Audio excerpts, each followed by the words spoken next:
Phil, let me start by saying I'm a big fan of you in multiple avenues. So this is exciting for me because, in Nashville, like I know everybody, so I don't really get to be a fan.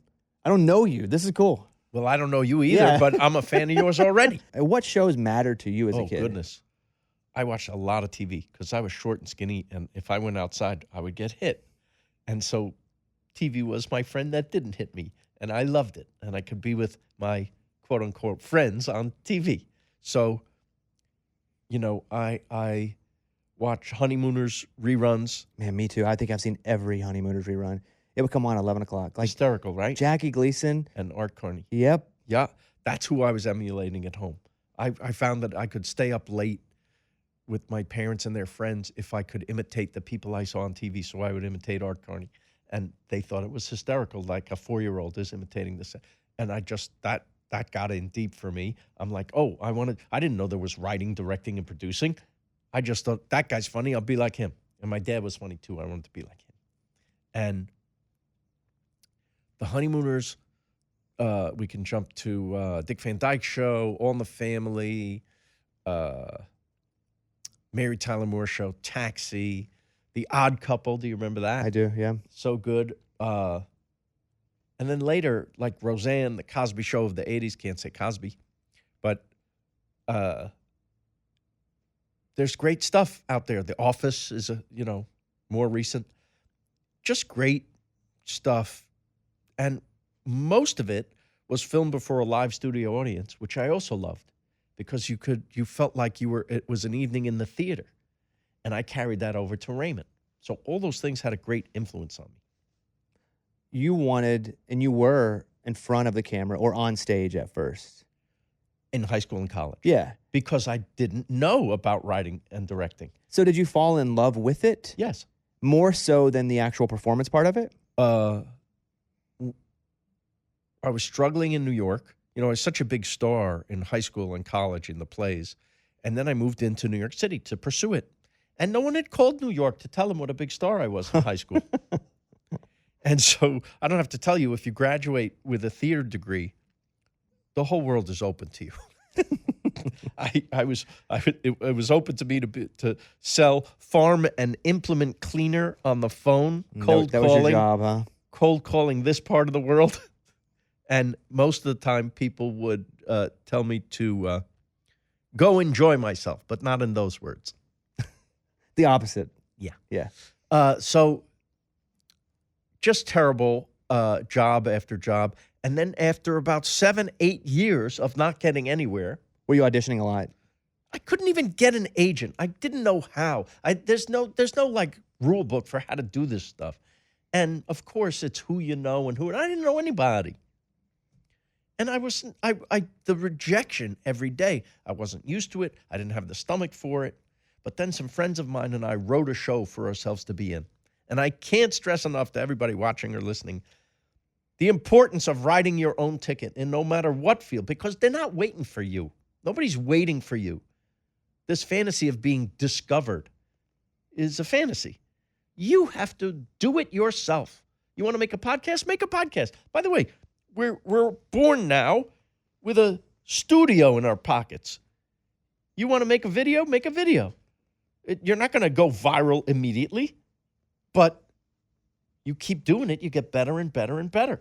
We've never had the greater tools for success. We didn't have any of that.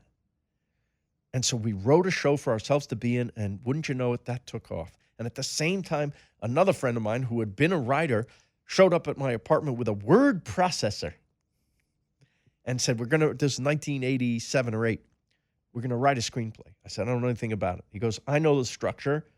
You're funny. Let's write a screenplay together. And we did, and we sold it to HBO right away. Wow. Sometimes the world tells you what you're supposed to be, but you don't know until you try it. So, yes, literally wrote my own ticket. What was the show? The HBO show you sold? The HBO movie was never made because we wrote it with Alan Arkin in mind. He was our favorite actor. It was a suburban detective story called Schulman, and HBO bought it right away. And when they asked us, who do you see as Schulman? We said Alan Arkin, and they said, he doesn't open a movie. And it was dead right there. Never got made. But listen, that's the story of, I think, 90% of all scripts. Did that give you the confidence, though? Yes. And so I moved to Hollywood to pursue sitcom writing. Wait, so you just moved. So you had Yeah. you had a little nibble, a successful nibble. Exactly. So you're like, let's hit it while it's hot? Well, I had a little push because someone saw me in this play that we wrote for ourselves. An agent, first agent to take an interest in me. He said, if you move to Hollywood, you will never stop working as an actor. And I packed a bag and moved to Hollywood, and I never started working as an actor. Because believe it or not, there are people who make up crap in Hollywood. They just say whatever. I don't know why he did this, or some power trip or whatever. He had no intention of like working for me or doing anything. He just said it. It was crazy. But why go out of your way to build up a kid's, hopes and then not follow through? But listen, I don't have to tell you, there's a lot of bullshit out there. You're sitcom writing now. Yeah. You moved to Hollywood. Is that I got a partner. We wrote a sample script. People liked it. We were hired immediately. It was just the world is telling me what I'm supposed to do. I had a natural affinity for this because I had, Malcolm Gladwell, 10,000 hours of something before you're an expert. I had 30,000 hours of TV watching. But is that weird to have 7-8 years of no and only no, and then all of a sudden, yes, it's like, hey, we let's celebrate this. you. That's crazy. I wouldn't trust it. I feel like it's like Candid Camera or something. I thought it would go away at any moment. But again, it's you get a job writing on sitcoms. You are at the lowest level when you start. In fact, I had a partner. So we're literally splitting a salary. But you're in. So are you excited? But it's still more money than I ever saw in my life. Yeah. And I'm in the business that I've always dreamed of being in. And it didn't matter that I wasn't performing because the world is saying, maybe you should write, schmucko. So I do it. What sitcoms did you get on at first? You won't believe it. I get to Hollywood in 1989, just as they're about to make a sitcom for Robert Mitchum. Do you know who Robert Mitchum is? Yeah, I don't think of him as a sitcom guy. You shouldn't. The audience didn't think of him as a sitcom guy either, and it was gone after 7 episodes. But I learned a lot about how to make a sitcom. You can learn that on any job. And certainly this was crazy. The reason they did a sitcom for Robert Mitchum is because they remember TV movies. So they made a TV movie with him, and it did so well that they couldn't leave it alone. They just wanted to put him back on make a TV. sitcom out of that premise, which he was a homeless guy who pretended to be some recently orphaned kid's grandpa. Sounds hilarious. You know what? There is a funny way to do that. If the old guy hates little kids and dogs, but it now has to be grandpa. But as soon as we went on the air, they neutered him by making him wear an apron around the house and arrange the flowers in the first moments of the show because they wanted him to be likable, which is the worst word in television. So that doesn't pan out, except it does because now I get another now job. you just had a job. And now I go from job to job. I did that for 5 years, and then I got a video cassette of a comedian who had been on Letterman once for 5 minutes. And Letterman said there should be a sitcom for that guy. Letterman had a production deal at CBS, so he could develop shows for comedians. Is that Worldwide Pants? It is. Yeah. And I meet Ray, and we hit it off. Wait, so how did you get a video? Like, I feel like there's a lot of world right there that you just went yada, yada, yada to. No. The way it works in Hollywood, it really is that simple. They're sending out, once there's a comedian, that's all they do is try to get a sitcom at this time anyway. So their people are always sending their material to writers to create a show because look at all the comedians who Seinfeld, found Larry David, Roseanne found her people, Cosby had writer, every comedian, Robin Williams, sitcom for him. Comedians are looking for sitcoms. That's the big payoff, right? So you got the tape. I get the tape. I remember I saw that performance when it was on because I watched Letterman every night. I said, sure, I'll take that meeting. He must have met with a dozen guys. His first choice wasn't available. He wanted someone from Friends because that was the hip new show. And I was the opposite of that. and yet I saw potential in his actual life. He really had twin boys, an older daughter. He really lived close by to his parents who always butted into his life. His older brother really was a police sergeant who was divorced and was jealous of him. And my joke is he finished telling me this, and I said, well, I don't think there's anything there we can use. But no, I saw, listen, he's not an actor. Why not surround him with the stuff that's familiar to him?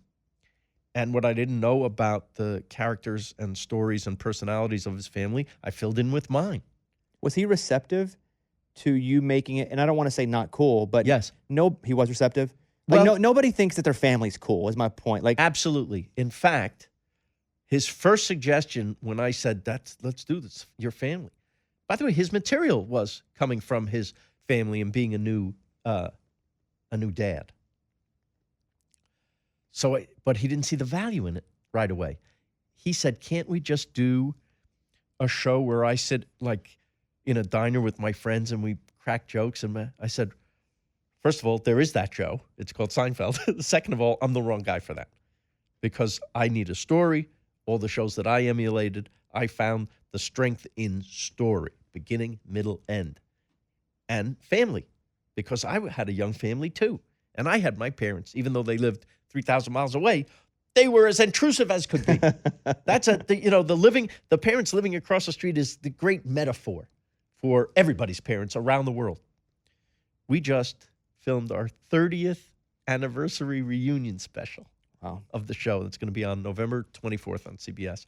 And it was one of the most beautiful, touching moments of my life to get together with these people. They recreated the entire kitchen and living room set of Everybody Loves Raymond. You'd think that they never touched it, that it's been there, sitting there for 30 years. It was just beautiful and really funny to share the clips and even outtakes and stuff. So I hope people watch that. It was really fun to do. And Ray became... he went from being skeptical of my sensibility to embracing it. And I learned a lot from him because his number one thing in his act and in his just philosophy was to always be as real and true as possible. I was a little more what we would call sitcom-y than he was, but we met in the middle. So in other words, there would be things that you do to be funny in a sitcom because you're nowhere without the jokes, right? They're the bread and butter of a sitcom. Got to be funny. That's job one. But even more important than that is the relatability, and that includes not doing anything that would not happen in real life. And we know the shows that break that rule all the time. And subconsciously, not even consciously, the audience watches a show and something in your brain goes, that would never happen. And you kind of disconnect from your loyalty to that show. But if you believe that everything could happen, not saying it's not slightly exaggerated, but if you believe that it could happen, then you and that includes dramatic moments too, because life is not all ha ha ha. It bonds you to the characters and makes it relatable, and it becomes your favorite show. So that was a filter you guys had to constantly adjust? Just kept in mind. And when we're writing it, when we hit that bump, I don't buy that. I don't think, by the way, it can be as simple as, yeah, people don't really talk that way. I hear the writing in that line. It shouldn't sound like writing. It should sound like a guy talking or your mom talking. You mentioned that you quit twice before it even took off. I did. First time was, as we're casting, I'm told the head of the network wants to cast this actress as the wife. As Deborah. Yeah. And I said, oh, I know who that is. I think she's completely wrong for that part. I just don't see it. And the executive said, you didn't hear me. I said, the head of the network wants, and if you don't take her, you don't have a show. So it's a longer story, but I was going to quit. You were that committed to it being right. Has to be right. I'd done enough sitcoms to know, oh, there's a million ways to screw this up. There's only one way to get it right. It has to feel right. And I'm writing about my family. So it's very important that it's right.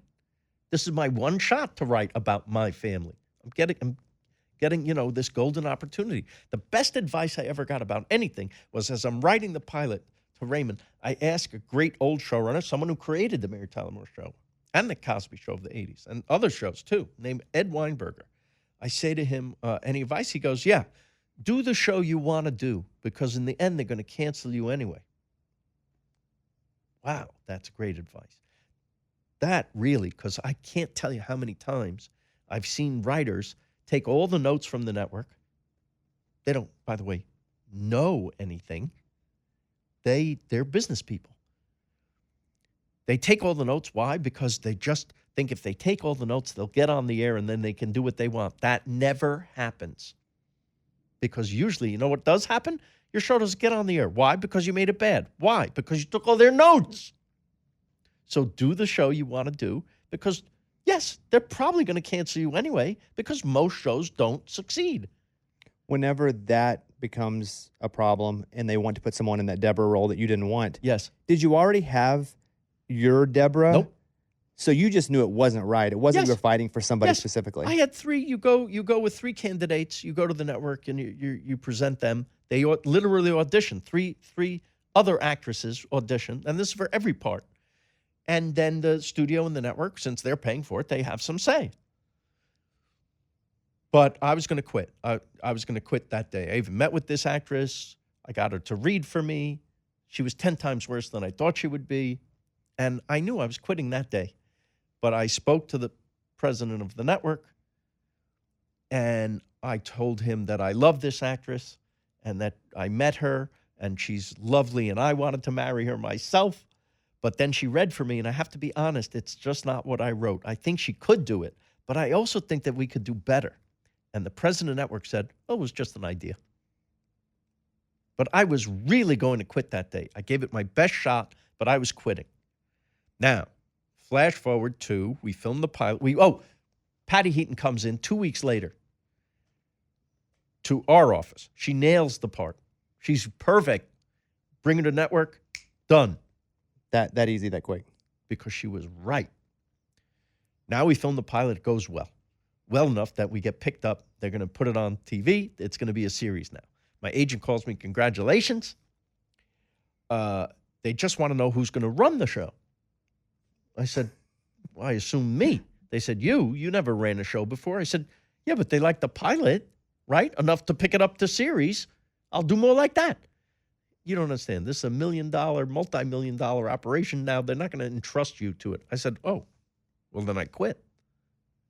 Because I'm not going to work for someone else on my own show. Because I know what happens. This becomes this person's show, and they run it the way they want to, and it won't be right. And I've seen this before. So quit. Tell me, you're always quitting. Don't get excited. He says, let me talk to them. Okay. Good news. He comes back. They're going to bring in someone who's had experience running shows to run it with you. I said, oh, if you put it that way, I quit. Because it's still going to be that person's show. And he goes, don't fool around. They're serious. They're doing the show, and you can either be part of it or not. I said, I quit. And I'm not... Were you serious? You weren't bluffing. I am not... You really didn't want to do it as they were wanting it to be done. It took all the courage I could muster to say this because I loved this show. I loved what we built, even just for that pilot. And it was my family. I had no choice. I felt like I had no choice. You're pushed to the edge of the cliff, I have to jump. I have to. I cannot live with it this way. It would be a nightmare to me to have this thing I care about compromised too much. And I quit. And I spent 3 days living in the world where they're doing my show without me. How'd that feel? Terrible. Depressing. The third day, my agent calls. Guess what? They're going to let you run the show yourself. I said, really? Wow. Why? The head of the network liked how you handled the thing with that actress. So that first time I was going to quit, he saw my conviction, and he saw that I was not an asshole about it, that I was deferential to him. And, I didn't say, fuck you, I'm doing whatever I want. I'm still a person. and they saw something, I guess it's called integrity. You know, again, it doesn't work if you're bluffing. They might call your bluff, and then you didn't really want to quit, but you did. You Right. played it as a card game. That's stupid. I quit because I had no other choice to make. In revisionist history, it is that show launched and it was a massive success, and you were nominated and won tons of awards at the end. The first couple of seasons, was there ever rocky waters? Absolutely. I wrote a whole book about the journey. It's called You're Lucky You're Funny, How Life Becomes a Sitcom. And it was my way of paying this forward, where you can take stuff where we think our lives aren't worth talking about even, let alone writing a sitcom about them. But it's how to take your life and what you consider a mundane existence and turn it into something very useful, like a sitcom, right? The first season, not only was it really hard to figure out what the show was, the tone of the show, the stories for that first season, that's really the hard work, because you're building the foundation of a house. And who knows what the house is supposed to be? You have to have a good vision of what that house is going to look like when it's done. Not only did we have all those pressures, but we actually had a saboteur, a studio executive from one of the studios. We were produced by two studios, Letterman's and HBO, for CBS. So a lot of cooks in the kitchen. One guy was telling Ray Romano behind my back that I should be fired because he wanted to run a show, especially a show that was already running. He wanted to just walk in and take over. How did you know that was happening? Ray told me. And thank God Ray was the way he was, a good, decent human being, because even if he didn't trust me immediately, I didn't trust me immediately either. But he understood that we were on the right track, and he stuck with me. Has your favorite episode changed the longer that the show has been off the air? That's a great question. There are favorites. We talk about them in the special, actually. One of my favorites is just for a sentimental reason. We do a flashback episode at the end of each season. It was our way of doing a fantasy show without the baloney of doing a fantasy show where anything goes. We did a flashback, which gives you the kind of fantasy element while staying real, right? So my favorite one of these was how Ray and Deborah met. And that's a hard show to do because you're seeing the inciting incident of the whole world of the show. And the actors, they were just so fantastic, so funny and touching. You laughed and cried at the same time. It was so beautiful to me. Like the hairstyles were so funny in those episodes. Yes. Of when they're back and Robert has a mustache. yes. Yeah. And like he Or shows a perm. up. Yeah. So that's fun to do. And could that happen? Of course. But you're having the fantasy fun without doing a phony fantasy. Did your parents ever get to see your success? Oh, yeah. They only died like 5 years ago. Yeah. Were they super proud of you? Or did they understand what was happening? Because my mom didn't get to see much of mine. Yeah. And I don't think she would have. She didn't get it because she's from a very, we grew up in a trailer park. So when I'm in California or I'm in Nashville she was proud because she could see me on television. Yeah. And I think that was cool to her. But I don't think she really got it because I didn't get it until I got in it. I get it. My parents were German immigrants. They had old world values.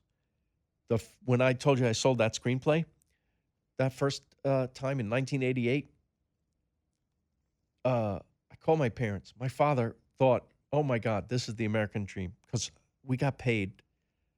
I had $300 in the bank. We got paid $70,000. A fortune. Yeah. I was suddenly a thousandaire.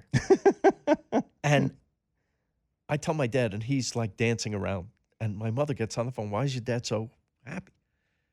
Because we sold the screenplay. That's wonderful. She says, what do you get for something like that? I said, $70,000. And the phone went silent. I said, Ma? She goes, do you know we've worked our whole lives to have that in the bank? So, yes, she's proud, but what are the values of this country?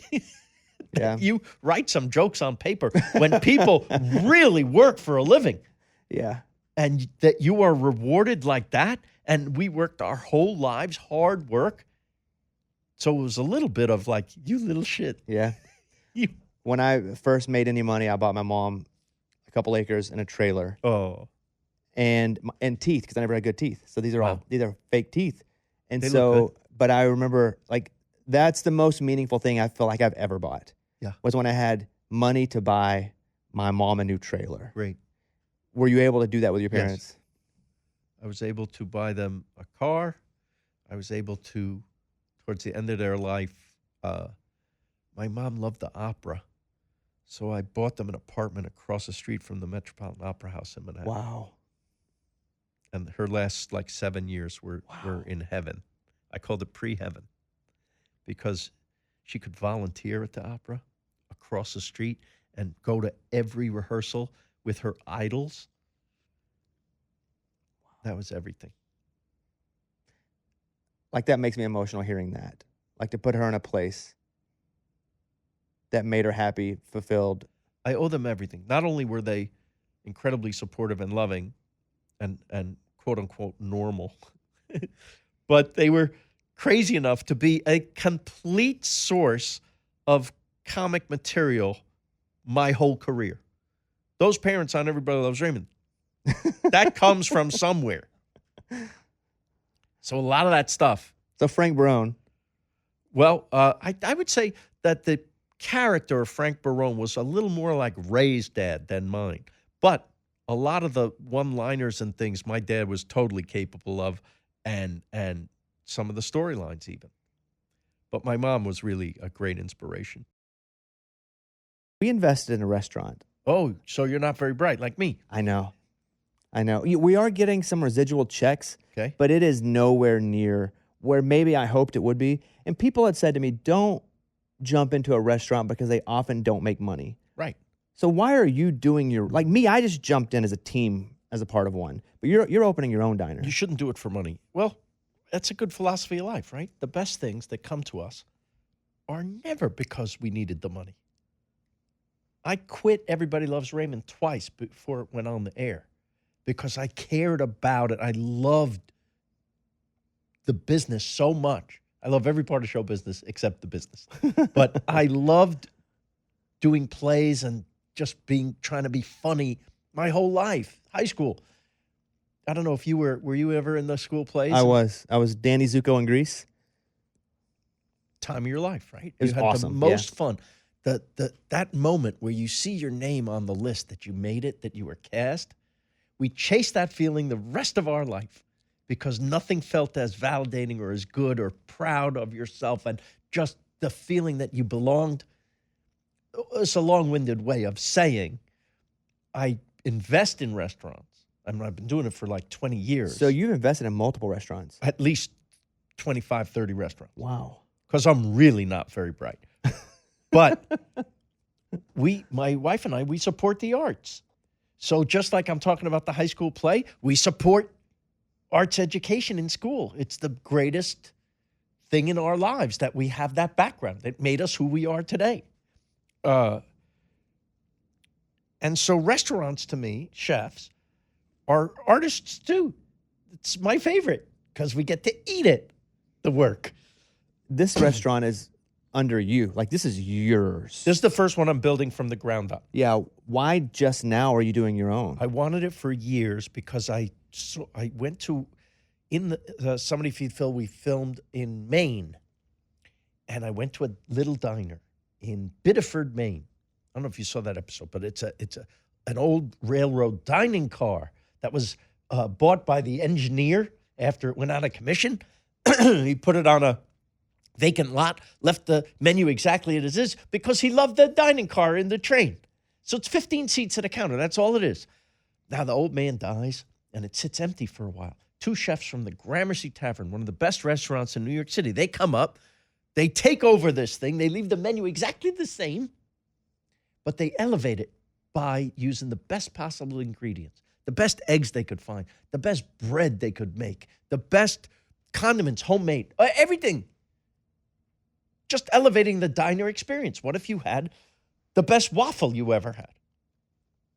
So there it is. And I eat there.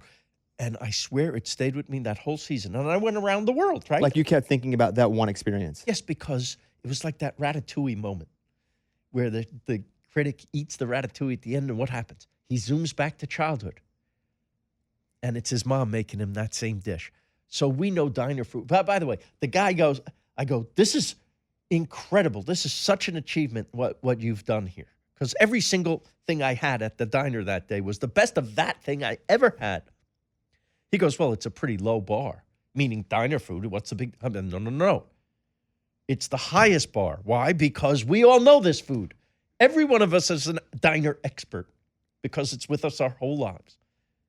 That thing about seeing your name on the list that you made it into the school play, it's actually the same.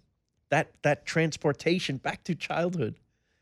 That's what happens when you eat an amazing burger in a diner or a milkshake, right? So what kind of standards are you going to put? This is your own diner, but Yes. you've been everywhere. Yes. You've even been to what you say is the greatest diner that you've ever experienced. Like Yes. what kind of standards are you holding to your own diner now? We want to make the best diner in the world. It's really that simple. That is the goal. I don't know if we can achieve that, but I have one of the best chefs in America behind it, which is her name is Nancy Silverton.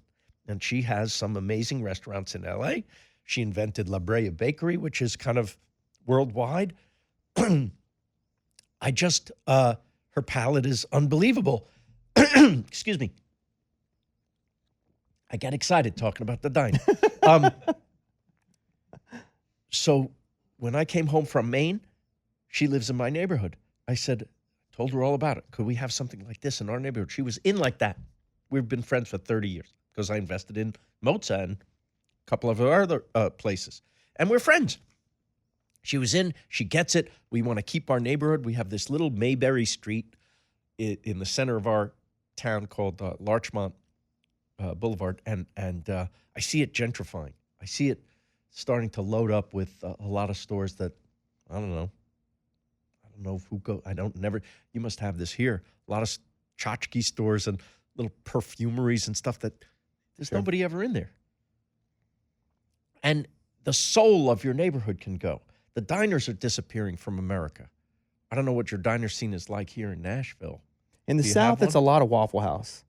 That's like a diner. So it's it's diner-esque. But I think you go and it's comfortable. Very much so. It's We're familiar. not talking about the best food you ever had. You're talking about the most familiar food you ever had, Yes. which then makes it the best Yes. because you know exactly what to expect and you get it.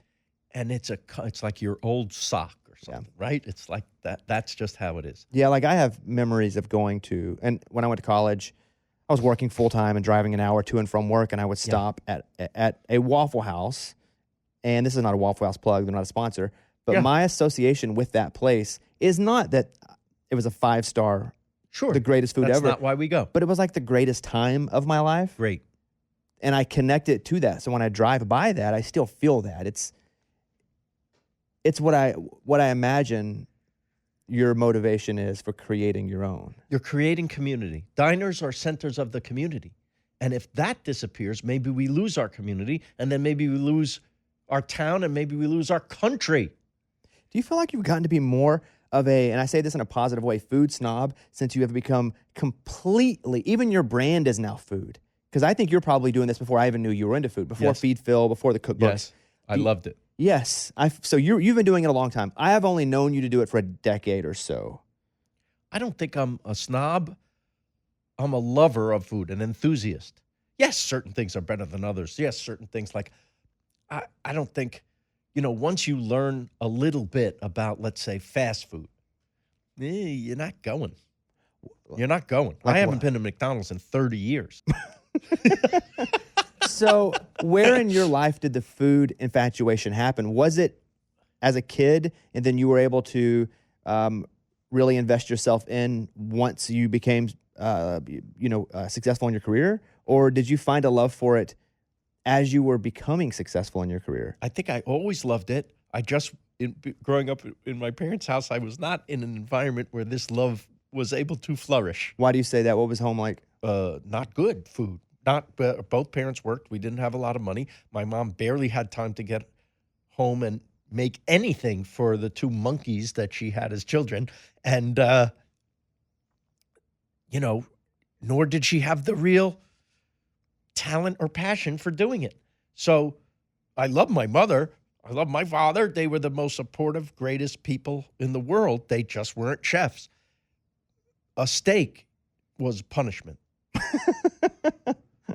because it was the driest, cheapest cut of meat that they could afford. My mom had a setting on the oven for choux. That's when it was done. And we ate this, and we couldn't. It hurt my jaws as a 6-year-old to chew this thing, and I wasn't allowed to leave the table until I finished. So a punishment.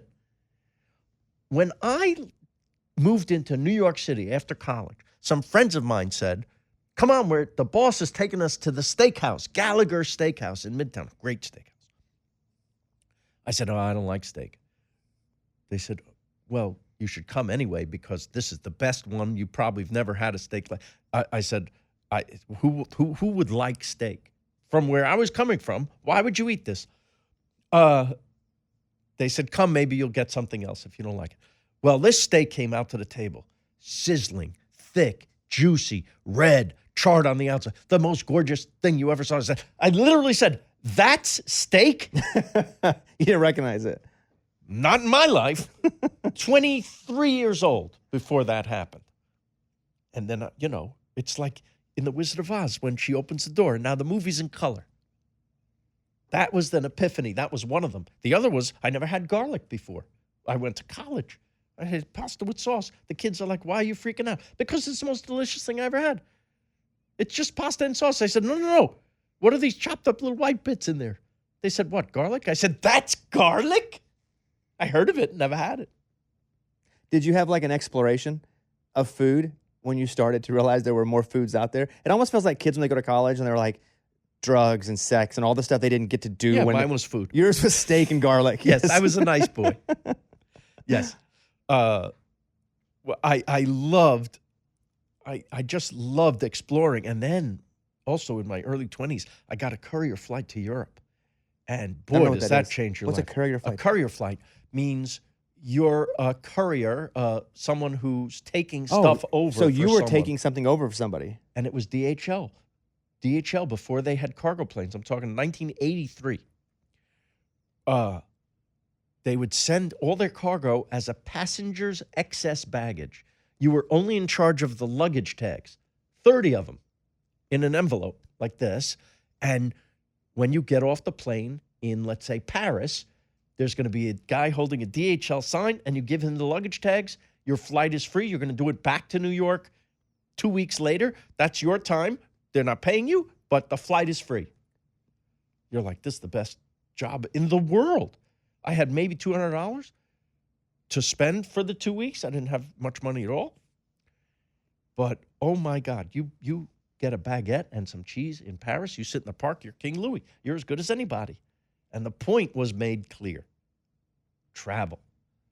And the food, when I got other food, mind blown. It's the most mind-expanding thing we can do in life is travel. Do you like to go? Yeah, and I've only, in the past 7-8 years, had the money to travel. I never traveled growing up. I grew up in a very rural town in Arkansas. Yes. Never left the state. So never traveled. And then I started traveling to places that I saw on television because I would go by myself. Wow. So I went to London because friends went to London and did that. I went to Japan because Full House. Is that right? Yeah. I went to Hawaii because Brady Bunch, when they have to throw the relic. I guess these shows make a difference. I went to Italy because of Raymond. Oh. In the episode where he eats because I feel like, just generally, I'm that version, kind of cranky and didn't want to really do anything. Want to be comfortable, want to know. Yeah. And there's the episode specifically, and I remember the moment because with Italy, I associate this specific episode where Raymond's like, it's like pizza, and he's like, let me have another piece. And he's standing at that. That's right. That is why I went to Italy for the first time. And what'd you think? I thought people were lying, honestly, because it sounds too good to be true. Two things. Yeah. How flavorful It's very much a full different flavor of the food. And also people would say you can eat all this food and not put on weight. Like you could eat carbs and not put on weight. And I'm like, there's no way. Like this is just what people say. And I found that it was exactly right. One, it's a completely different full flavor, one that I've never experienced, a freshness, an ingredient freshness. Preach. And again, and I'm not somebody who knows a lot about food. And then I would always try to stay away from the pastas or the big carbs because I would have, a television show and got to stay thin. And yeah, it didn't matter because the ingredients were so fresh. You could eat all the pasta you wanted and you're all good. It blew my mind. What about people who go to Italy and look for the McDonald's and eat Yeah, there? that's crazy. And I think I would have been that if I had not discovered even the gas stations. That's right. You stop at a gas station on the road. There's a full porchetta behind the glass. Don't even know what a porchetta is, but there's one of those. That's right. It's like a roast pig. Oh yeah, there's that. They roll in They have that. spices and porchetta. Porchetta. Yes, the And gas they stations slice have it, better put it on food bread than most restaurants Yes. here. Yeah, I know. it's It's a way of life. if people would have said that to me, Yeah. I would have said you're lying. Yes. But then I experienced it, and we've been back. It's like one of our favorite places to go now. My wife and I. Me too. Because I it is think so it's great. number one for me. Yeah. That episode of Raymond that you just mentioned actually led me to Somebody Feed Phil. Because Ray, when I asked him in between season 1 and 2 of the show, where he was going on his hiatus, he said, I go to the Jersey Shore. And I said, well, that's nice. Have you ever been to Europe? Because it changed my life. He says, nah. I said, why not? He goes, I like the Jersey Shore. So like all of us, right? We need that little push sometimes. I said, oh, right then and there, I go, oh, we should do an episode. And he goes, what do you mean? We should do an episode where we send you to Italy as you, and you come back as me. Someone who's excited about travel, and especially Italy, and the food in Italy, and the people in Italy, and Italy. Took me 3 or 4 years to convince him to get on that plane. He didn't want to fly either. He's a little afraid of flying. But when he went, the best part of that episode was the arc of the character that I wrote. Guy doesn't want to go, complains the whole time, and then gets it. I feel like I lived that arc too. That's great. Yeah. I saw it happen to my friend Ray. He comes running up to me. Phil, have you had gelato? And I saw him change. And now he goes all the time. Right then and there. This was the year 2000. I said, oh, wow. What if I could do this for other people? There's no greater high than turning people on to stuff you like. I'm guessing that's why you do what you do. Right. So we all do this to an extent. It's great. That's how you make friends. That's how it's just my tombstone will say, he tasted everything. You should try it, right? Whenever you call this book Phil's favorites, because it's your second cookbook. Yes. Are these Phil's parentheses second favorites? Oh, that's funny. The first cookbook was called Somebody Feed Phil the Book, and it covered the first 4 seasons of the show, the most requested recipes from everywhere we went. And that's great. For the second one, we're covering the latest 4 seasons of the show, but I wanted to add friends, family, and the restaurants that I love in my life that we haven't had on the show. So in a way, it is actually my favorite recipes. Is it like when you record an album and let's say some of my artist friends, they'll record 30 songs and put 12 on there? In the cookbook, did you have all these recipes and you slowly had to like weed out the ones? No, put everything in. Oh, you did? Oh, yeah. And the publishers said, more. I'm like, oh, how many can we have? Yeah, you should have 60 recipes. I'm like, oh, I think we can do it. And yes, I know there's enough for another book. But the main thing is I love doing the show. The show generates everything else for me, like the live tour, the books. How'd you like doing the travel show? Because I had one for a while, and I think my crew was a little too big. Really? Yeah. How many people did you have? Like 14. Yeah, that's a little big. It felt a little large to where it was on Nat Geo. Oh, yeah? Yeah, and so we traveled. It was domestically. Yes. I just felt like we couldn't get to like the core of like the person we were trying. Because what I would do is I would go, and it was kind of a version of what Mike Rowe did, but kind of jackass. But then kind of who I am, right? It was like an amalgamation of like my favorite things. Yes. But how I would present it. And I found that our crew kept it created a bit of a barrier. I was wondering, like, what was your crew size when doing these shows? Because it does feel so intimate. We have 10 of us, and then we pick up the rest locally. So we don't need to bring a sound guy because sound is kind of objective. It's not the only thing that's subjective is how you like the thing shot. So 3 camera guys, local producer, our producer that we're bringing, my brother, who's the executive producer, and our director.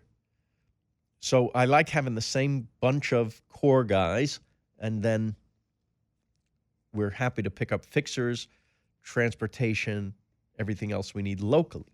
Would you get tired? How many episodes would you shoot in a row while being out? 2 at a time.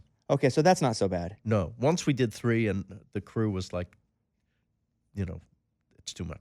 And of course it is. It's not for me. I show up and eat. You like doing the live shows? Love.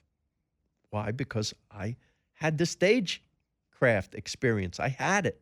And this is now combining everything, my ability to tell a story as a writer, combined with the way I know how to deliver it. Did you see Jimmy Kimmel last night by any chance? His band, talking about his band leader? Was that the most? His friend / band leader, I should say that, yeah. I know this is airing a little bit after. It's all good. But I don't think I've ever seen a more gorgeous, well thought out, well delivered. This is extemporaneous. He's doing this. While extremely emotional, which is hard to even speak. He lost his best friend from childhood, his whole life. I could cry thinking about it. But I just think he's heroic. I've never seen anyone deliver like that on TV in a live situation. I just thought it was absolutely amazing. What a gift to be able to do that. And in a way, he's lucky to have the outlet for it. But, I think these guys, all the late night guys, I think they're doing God's work right now. I think it's important. It unites us in a way. Yeah. My hero has always been, and he's one of my white whales that I haven't met. But I was able to watch him on television and see somebody that looked a little odd and think, that guy has sensibilities that are like mine that's a little odd. I'm from the South. He's from the Midwest. Yes. It was David Letterman. Okay, so Letterman produced Raymond, so I got to know him a little. I had to go and meet with him to get the job. Can you give me a story? I can. So I go to New York. The Letterman show is still going. I go to the Ed Sullivan Theater. I'm like really nervous because I love, like I said, I don't miss an episode of that show. You go up to the 6th floor, and his assistant says, right in there. And I go in, and when you go into David Letterman's office, his desk is facing the wrong way. In other words, you come in the door, and you're behind his desk. And I look at this, and I go, that's odd. And just then, he comes in behind me. I go, oh, hi. And he goes, have a seat. And he gestures for me to sit at the desk, behind the desk. I said, not behind the desk. He said, absolutely, behind the desk. Like it's my office, my meeting. He and his other producers sit in the chairs in front of the desk. So I go, well, the first thing I'd like to do is throw you all the hell out of my office. And this is how seasoned comedy people laugh at a line like that. Huh. That's it. And I'm a nervous wreck.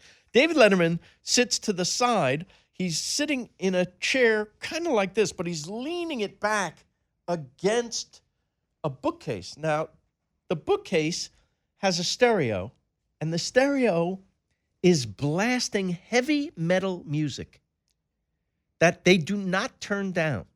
So I have to talk like this to them. I thought it was the weirdest thing. No one offered to take my coat. It was freezing outside. I had a winter coat.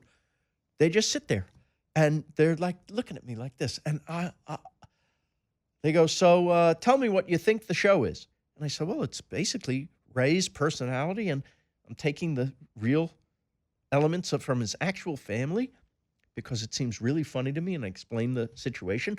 And I said, what I don't know, I'm filling in with my family. And they nod like this. And Letterman goes, just don't embarrass us. And I said, oh, that's very nice. I said, that's what I tell my kids when I drop them off to school every morning. And he goes, huh. And I leave that. And, they were in a way treating me as if I had the job already, because saying don't embarrass us is like saying go ahead, go do it. But I got to be honest, that was the audition. I didn't know. He had to sign off on me. After that initial meeting, I heard from David Letterman a grand total in the 9 years we were on, a grand total of, I'd say altogether 5 minutes worth of time. They were not involved. He didn't know really about sitcoms. He would send us a top 10 list for our gag reel for a wrap party at the end of each season. He would maybe call and say congratulations on the Emmy. But when he was going off the air a few years later himself, Ray had an opportunity. He'd been on the show many, many times since Raymond was on. Ray had the opportunity to go on Letterman in the final weeks and say thanks, right? And I thought, you know what? He gave me a pretty good life too. I should at least call and leave a message. I call and leave a message. Can you tell Dave that I called and I wanted to say thank you? Do you know that in that week, his last week of being on the air, maybe the busiest, most crucial week of his career, he called me back and we talked for 20 minutes. And he was absolutely lovely and charming and gracious. I couldn't have asked for more. And I have seen him since then, and he's always very kind. As a matter of fact, you'll see him on the CBS special. He's on the special. My final question, how hard was it to end the show? Well, it's hard because you create a family, meaning the family of people that you work with, 150 people. So we knew it was time to end. You want to get off the stage before somebody says, hey, you should get off the stage. And so that was, being a student of sitcoms, I knew we should end well and end before we become lousy, because maybe then the show will have greater lasting value. We all know the sitcoms that stayed past their prime. So I didn't want to be that way. So it was easy to say, we're done. It was hard to leave my friends. That's the hard part. But that shouldn't be the reason you stay, especially, if you respect your audience. Your good time and your cash payout shouldn't be the reason you stay. This has been awesome. Thanks for being so generous with your stories. Thank you. Good luck with the diner. Thanks. Hopefully one day. I hope you can get there with your ankle. I'm going to hobble in with my pickleball injury. This has been super cool for me. Mike, anything for Phil? Thank you for so much great TV over the years. Yeah, seriously. Mike, you're nice too. There's so many episodes that I associate with my childhood and growing up watching it. It's awesome to get to meet you. Oh, thank you, my friend. Yeah, thank you. Thank you. All of us, we're crying. We're thanking you and crying. Oh, I love it. Phil's Favorites, the cookbook, it is out now. And we're not to talk about it, but when you took the show to Russia, one of my favorite limited series that I've ever seen. I thought that led to Somebody Feed Phil as well, because that was my first time on camera as well. It was so good. Thank you. Yes. Exporting Raymond. I think we've done 10 minutes just saying you're so good and we love you. So there he is, Phil Rosenthal. Thank you.